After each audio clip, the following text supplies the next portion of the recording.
हाय, कशा आहे? खूप दिवसाचा व्हिडिओ नाही केला. आणि आता काय चालू आहे? लग्न सराई. हां, मुलं मुलीकडे जातात आणि मुलीवाले मुलाकडे, पण जात नाही. आताचा काळ तसा राहिलेला नाही. फोनवर गोष्ट झाली, कोण एखादा डाटा पाठवला तर म्हणते की तुमच्या नात्यात आहे का, तुमच्या ओळखीचा आहे का. बरं, ठीक आहे. पण आता वयाच्या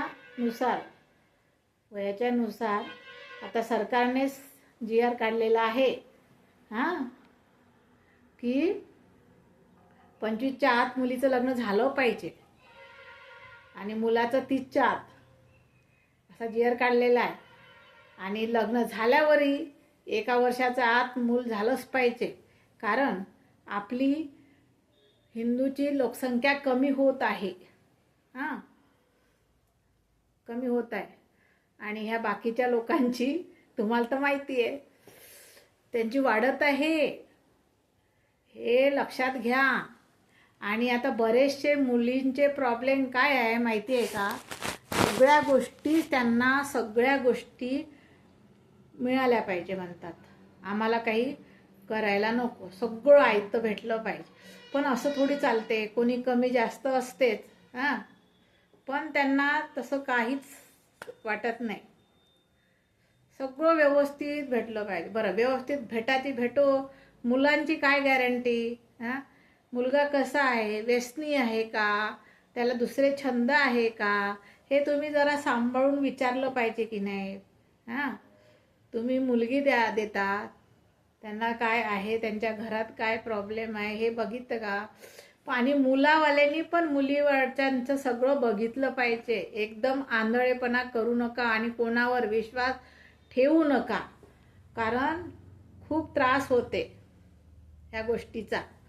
म्हणून आता ज्यांच्याकडे मुलं मुली आहे, हां, मुलीला देताना खूप पाहते, तसेच मग ते लोक पण पाहते ना तुमच्या मुलाकडे काय आहे की नाही.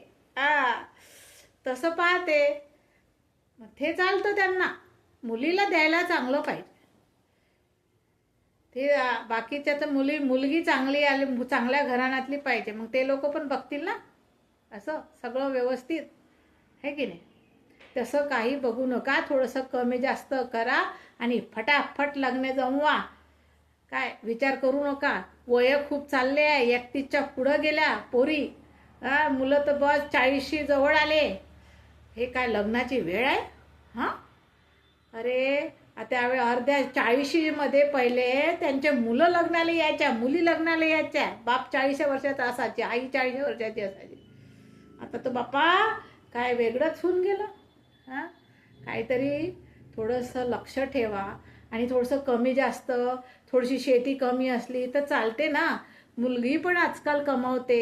त्या मुली काही रिकाम्या राहत नाही, एवढ्या शिकलेल्या आहेत तर. आणि त्यांनी रिकामी राहू नये, करावे, काहीतरी करावं. आपल्या घरालाच आधार मिळते, आहे की नाही. थोडंसं हातभार होते दोघांच्या. आजकाल काय महागाई खूप वाढलेली आहे. महागाई वाढाची वाढो, पण मला असं म्हणायचं आहे, पण ते महागाईच्या वाढल्यामुळे आपल्या ह्या मोबाईलवर ऑनलाईन हे ते मागवतात, मग ते वस्तू महाग होतात. आपण तिथे जाऊन आलो पाहिजे, त्याचा विचार केला पाहिजे. ते नाही, सगळं ऑनलाईन आहे आता. हां, म्हणून आपल्याला पगार पुरत नाही. काय मॉलमध्ये गेलं की जे नको त्या वस्तू आपण घरात घेऊन येतो. घरात असते, आता मी सुद्धा आणते. मॉलमध्ये गेलं की नवीन नवीन काय असलं ते आपण घेऊन येतो. ह्या मॉलमुळे पण आपला खर्च खूप वाढलेला आहे. पूर्वी मॉल नव्हते तर ते आपण काय लिस्ट लिहून द्यायची, तो किराण्यावाला घेऊन यायचा किंवा आपण जायचं. हां, पण आता तसं राहिलेलं नाही. हां, म्हणून सांगतो, खर्च कमी करा आणि थोडंसं मुलीकडे जे काय कमी जास्त आहे त्याच्याकडे लक्ष द्या. हां, आणि आता एक अजून गोष्ट सांगायची आहे तुम्हाला. आता ज्यांच्याकडे आईवडील आहे, हां, ऑलरेडी, मग त्यांनी कुठं जायचं?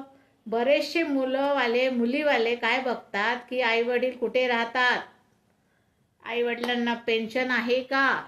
हां. आणि परत त्यांना ज्यांना नाही पेन्शन त्यांनी काय करावं? हां. ज्यांच्याकडे काहीच नाही आहे त्यांनी काय करावं? आईवडील काय कुठे हाकलून देईन घराच्या बाहेर? त्यांना त्यांना करावंच लागतं. पण त्यांच्या घरी पण आई आहे हे असते ना, आईवडील असते, त्यांना पण सुना येणार आहे हे विचारच करत नाही लोक आजकाल मुलीवाले. हां. म्हणून मी तुम्हाला काय सांगते हे थोडं थोडं थोडं थोडं तरी लक्षात घ्या. हां. आणि आता कालच्याच बातम्यात मी ऐकलेलं आहे, वर्षाच्या आत मुलं होऊ द्या. बाय.